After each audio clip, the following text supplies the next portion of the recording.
Hello guys, welcome back to our YouTube channel. బయట వర్షం పడుతుంది ప్లస్ ఈవినింగ్ రెండింటి కాంబినేషన్ అయితే చాలా బాగుంటాయి కాబట్టి ఈవినింగ్ కాబట్టి ఏదో ఒక స్నాక్స్ ఉండాలి కాబట్టి మా మమ్మీ అయితే చిప్స్ మిక్చర్ అయితే ట్రై చేసింది. ఇన్స్టాగ్రామ్లో ఫేమస్ అవుతుంది కదా, సో దాన్ని అయితే ట్రై చేసింది. ఎలా ట్రై చేసిందో ఈ వీడియోలో మీకు అయితే చూపిస్తాను. దాని పూర్తి ప్రాసెస్ అయితే ఈ వీడియోలో మీకు అయితే చూపిస్తాను. 2 ఆనియన్స్ అయితే తీసుకోవాలి. దాన్ని అయితే స్మాల్ పీసెస్ అయితే మనం అయితే నీట్గా అయితే కట్ చేసుకొని పక్కన అయితే పెట్టేసుకోవాలి.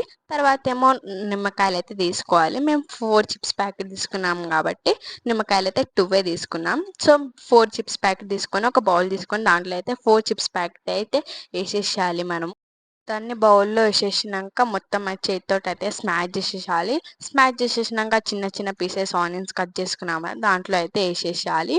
వేసుకున్నాక 2 టేబుల్ స్పూన్ ఆఫ్ కారం అయితే వేసేసుకోవాలి. వేసేసుకున్నాక దాని నిమ్మకాయ అయితే పిండుకోవాలి. దానిపైన మంచిగా టేస్ట్ వస్తుంది కాబట్టి మనకి మంచి టేస్ట్ వస్తుంది కాబట్టి మనం దాంట్లో వేసేసుకున్నాక దాన్ని మొత్తం ఇంకొకసారి స్మాష్ చేసేసాలి. మొత్తం మిక్సర్ చేసేయాలి.